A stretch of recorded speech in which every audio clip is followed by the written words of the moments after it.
संतोष देशमुखांना अडकवण्यासाठी तयार केलेल्या महिलेची 5 दिवसांपूर्वी हत्या।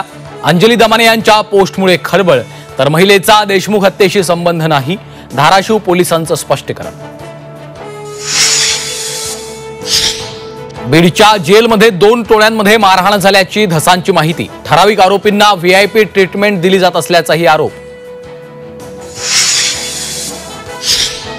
बीडच्या जेलमध्ये वाल्मिक कराड आणि सुदर्शन घुलेला मारहाण। महादेव गित्ते, अक्षय आठवलेनं मारहाण केल्याची माहिती, तर कराड आणि घुलेला मारहाण झाली नाही। इतर 2 कैद्यांमध्ये वादातून झटापट, प्रशासनाचं स्पष्टीकरण। कुणाल कामरा संजय राऊतांच्या संपर्कात। कामरा तपासासाठी न आल्यास राऊतांना ताब्यात घ्या, पर्यटन मंत्री शंभूराज देसाईंची मागणी। 8 जिल्हा बँकांकडे 101 कोटींच्या जुन्या नोटा पडून, तर मनी लॉन्ड्रिंगच्या संशयावरनं गेली 8 वर्ष नोटा स्वीकारायला आरबीआयचा नकार। गुढीपाडव्याच्या मुहूर्तावर 45 टन सोन्याची विक्री।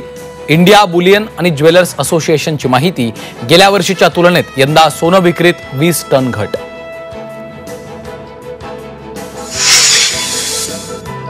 आणि धुळ्यात अवैध गर्भपात केंद्रावर छापा।